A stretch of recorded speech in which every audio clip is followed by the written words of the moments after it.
dia, pessoal. Voltei, a gente vai falar agora sobre Roma, Cidade Aberta, continuar a nossa conversa sobre neorrealismo italiano, esse movimento fantástico, fascinante, que decisivo, que até hoje é referencial, cineastas do mundo inteiro, o cinema brasileiro, assim, particularmente, usa muito das estratégias do neorrealismo italiano. A gente vê isso no dia a dia, no cotidiano das filmagens, das estratégias, das histórias contadas. É, a gente vai falar de Roberto Rossellini, da trilogia da guerra dele, mais particularmente do Roma, Cidade Aberta, que é o filme que praticamente difundiu o movimento, ao contrário do Obsessão do Visconti, que a gente conversou no vídeo passado. Como o Obsessão foi pouco divulgado e acabou que o Roberto Rossellini se tornou o grande mentor do neorrealismo italiano nessa primeira fase, que é exatamente os filmes rodados durante a Segunda Grande Guerra Mundial. Tá? Roberto Rossellini ele já era um cineasta, já tinha dirigido curtas, tinha uma relação aí no circuito de atores, atrizes, enfim, já era uma pessoa inserida no circuito cultural de Roma, enfim. E durante a guerra ele resolveu filmar, partir para algumas estratégias documentais de filmar a ocupação de Roma, a Segunda Guerra Mundial, basicamente ir para as ruas, que acabou se tornando o grande mantra do neorrealismo, né, o cinema feito nas ruas.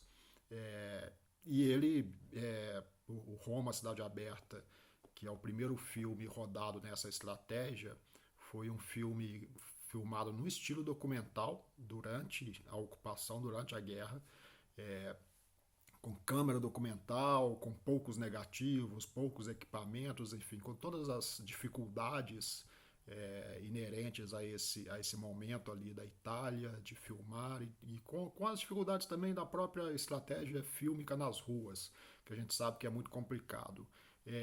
A história de Roma é a história de um grupo da resistência italiana, basicamente um líder da resistência que é casado com uma atriz muito famosa, que é a Anna Magnani, né, que depois vai se transformando nas grandes estrelas do cinema italiano, e também de um padre, que é o Aldo Fabrizio, que abriga os líderes, os membros da resistência na sua igreja.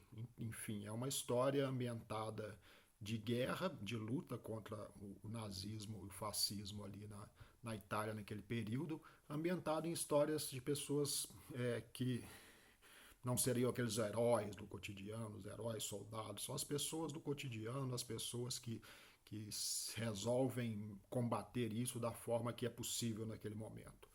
Então é um filme que mistura essas ações ficcionais com estratégias de ações documentais filmadas nas ruas. Então o filme ele é mesclado entre cenas documentais e cenas filmadas dos atores e atrizes, mas também nos próprios ambientes em que se roda a história. Tá? É um filme muito forte em termos assim de discussões conceituais políticas. O filme aborda a tortura, por exemplo, né, do submundo lá do regime. Tem cenas impactantes assim de uma força impressionante de assassinatos. O final é impressionante ainda, um final muito forte nesse aspecto, mas o Roberto Rossellini imprimiu ao filme um caráter quase documental. Tá? Ele evitava uma certa manipulação estética do cinema. Uma das frases dele que ficaram famosas é: "Estas coisas estão aqui para você. Por que manipulá-las?" Então, isso ele vai seguir durante a carreira inteira. Ele evita essa manipulação através da técnica da montagem. No caso do Roma Cidade Aberta, ainda tinha um agravante, né, desses filmes da trilogia dele. Ele tinha pouco material, então quando ele saía para rodar, era comum o filme acabar no meio de uma cena. Então ele não tinha mais o que fazer, então os cortes durante o filme são muito abruptos às vezes. Isso já antecipa uma coisa que vai ser dos estilos da chamada novela vague francesa, que vai retomar um caráter até muito mais agressivo, essa coisa de cortes abruptos, jump cuts, de usar da estética da montagem, quase como para dizer para o espectador, olha, você está assistindo um filme, você está diante de dispositivos, e esses dispositivos não são perfeitos. Então o filme pode ter saltos narrativos, pode ter cortes abruptos, pode ter imagens desfocadas, que às vezes é muito comum no documentário, né? Porque o documentário, ele preza pelo improviso e pelos acidentes ou incidentes de filmagem. Então, coisas que acontecem durante a filmagem, por exemplo, vou citar um caso recente, o filme Baronesa, da Juliana Antunes, me parece.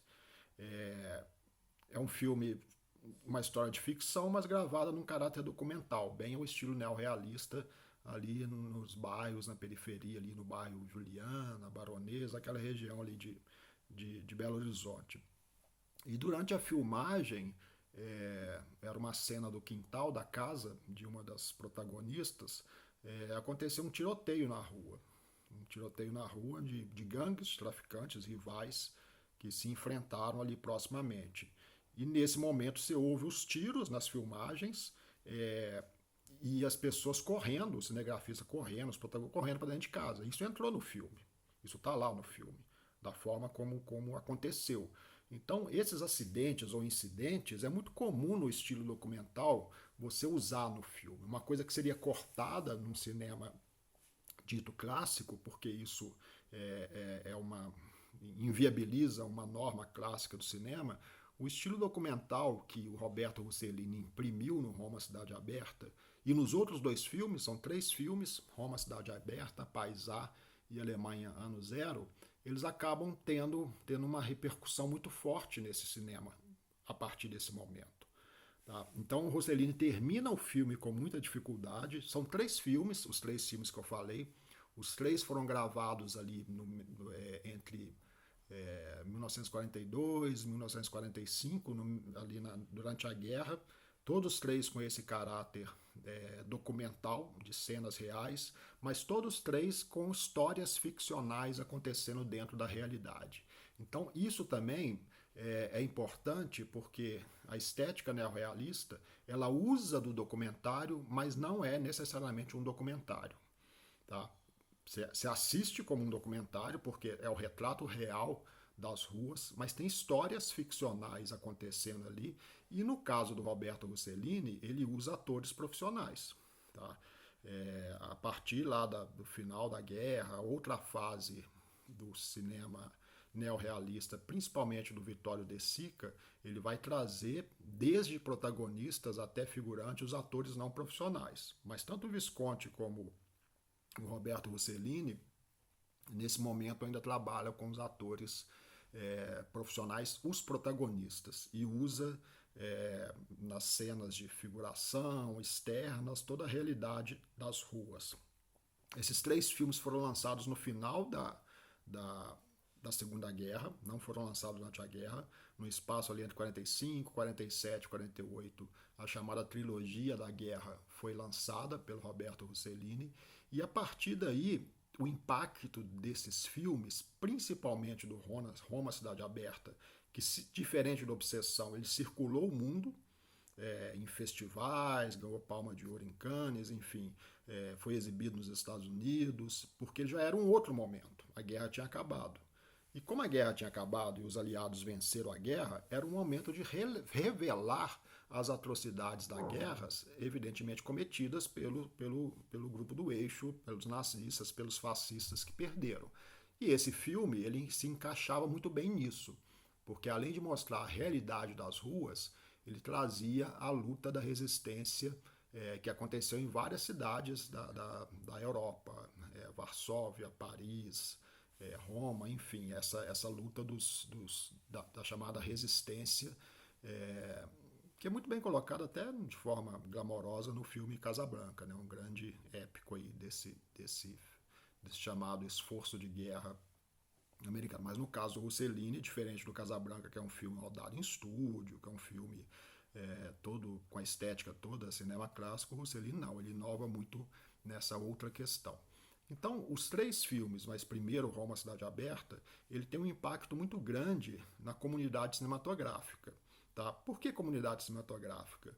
Porque esse tipo de cinema já começa uma polêmica ou uma discussão aí, que eu acho que é meio infindável, que ele se afasta um pouco do grande público, né?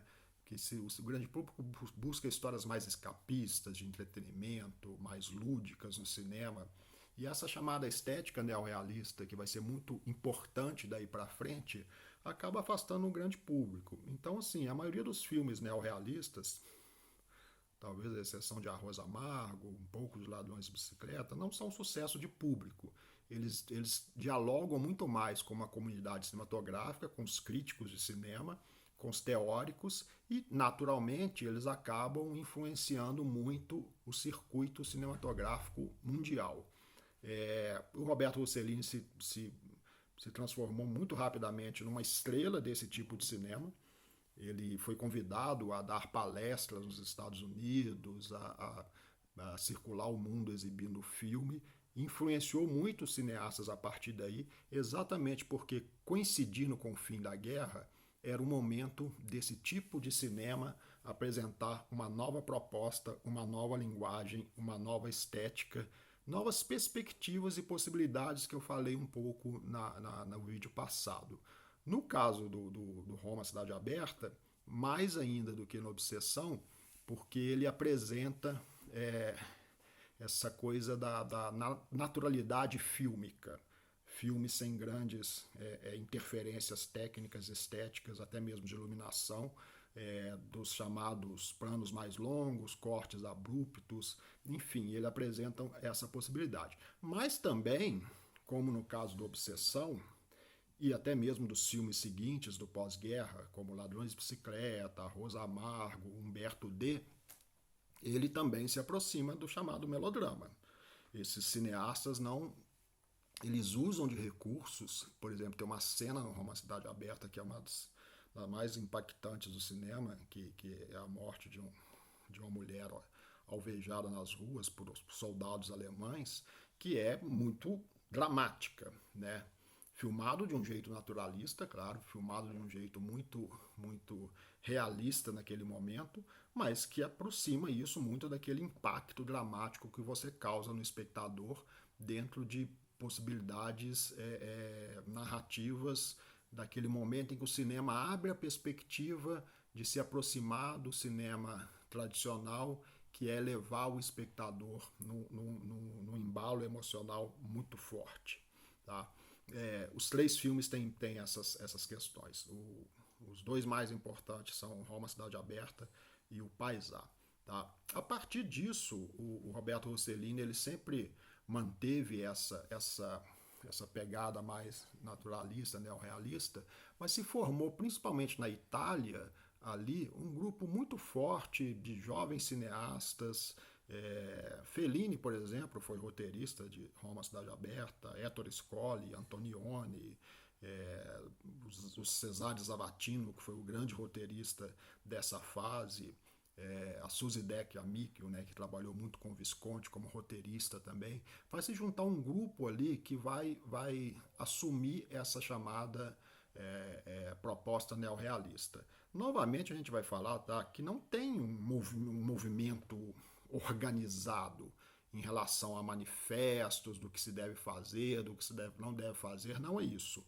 Novamente a gente está falando de uma ideia que é lançada e uma ideia que principalmente os jovens cineastas aderem com muita paixão, com muita ênfase, que é mais ou menos dizer assim, é esse tipo de cinema que a gente quer fazer daqui para frente.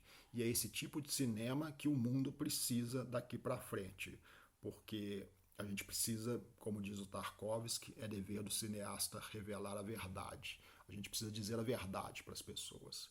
A gente precisa mostrar para as pessoas tudo que aconteceu durante a guerra, as atrocidades, as tragédias, e mesmo depois do pós-guerra, que seria outra fase do neorrealismo, que seria a fase do desemprego, da reconstrução, da desilusão da sociedade em relação a tudo, aquele momento em que eles vivem, a desesperança econômica, política, social, esses filmes também vão ser muito impactantes. Tá? Eles trazem essa proposta. E, naturalmente, eles abrem novos estilos de cinema. Então, por exemplo, os teóricos começam a se debruçar sobre isso. Uma das coisas que o Zavattini que é o roteirista, vai escrever, ele diz o seguinte: em vez de escrever, é preciso espionar o homem. Então, na verdade, para essa geração, as pessoas são o mais importante. E são pessoas comuns. São essas pessoas que transitam pelos lugares, pelas casas, pelos ambientes de forma comum. Então, uma outra marca neorrealista que se configura até mais nos filmes da outra fase, da segunda fase do neorrealismo, que é o pós-guerra, são aquelas situações comuns em que as pessoas praticam atos comuns. Então é muito comum nesse tipo de cinema, que você também vê no cinema, principalmente independente, a partir daí, as pessoas praticando atos rotineiros. Aquilo que, por exemplo, uma longa sequência, uma longa cena de pessoas dentro de casa, a mulher conversando, preparando a comida, o homem sentado na mesa, andando pela casa, naquele momento ali do pós-guerra. O filme Temporada, vou indicar um filme para vocês, o Temporada do André Novaes, que está no Netflix também. Acontece isso, né? Ele gasta um tempo que para muitos cineastas, principalmente os cineastas clássicos americanos, seria desnecessário no cinema, mostrando o cotidiano daqueles trabalhadores combatendo a dengue ali na periferia de Contagem. Cenas muito longas que não acontecem, segundo a perspectiva de alguns, não acontece nada. E se não acontece nada, ela pode ser cortada.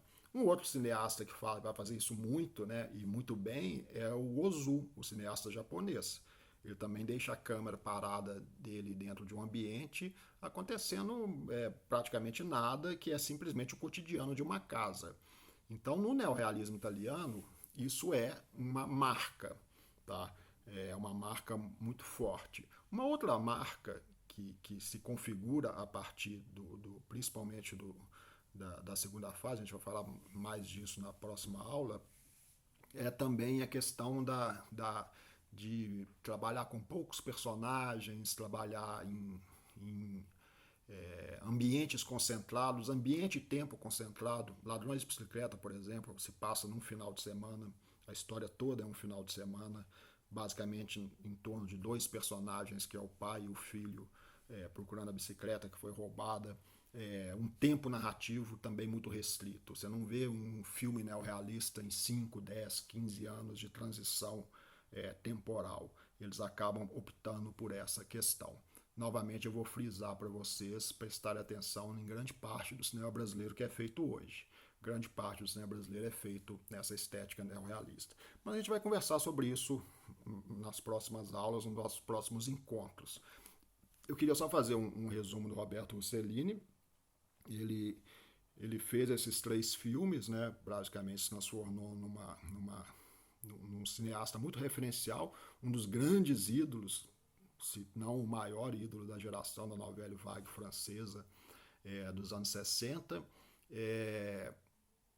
Ele tem uma particularidade na vida dele, que ele se casou com a Ingrid Bergman, uma atriz americana do Star System americano. Foi um escândalo amoroso, porque ele convidou ela para fazer um filme na Itália, eles se apaixonaram, ela era casada ainda com um dentista nos Estados Unidos, ela engravidou, enfim, e ela se separou e viveu algum tempo com Rossellini, me parece 5 filmes com ele, filmes muito importantes como Europa 51, Stromboli, que é um filme passeado numa ilha vulcânica, já nesse chamada segunda fase do pós-guerra, que é o cinema que aborda mais a necessidade de reconstrução das pessoas, da Europa, mas num aspecto ainda também muito realista. Exemplo do Luiz Buñuel, né, que de uma forma ou de outra, nunca abandonou o surrealismo, o Rossellini também nunca abandonou essa estética neorrealista. Mesmo na fase de decadência dele, quando ele vai para a TV trabalhar com filmes educativos, filmes baseados em personagens ou fatos históricos. Isso é importante também, tá, gente? Um dos primeiros cineastas a aderir à TV ali a partir dos anos 60 e fazer bons filmes para TV, que é uma tendência também desse chamado cinema moderno. Mas ele sempre prezou por isso, por essa necessidade de continuar fazendo filmes na estética neorrealista. Isso é muito referencial, principalmente para o chamado cinema independente e para esses chamados novos autores, tá, que vão aparecer, despontar no mundo inteiro a partir do neorrealismo italiano. Quem seriam esses novos autores? Cineastas que vão chegar também com essa proposta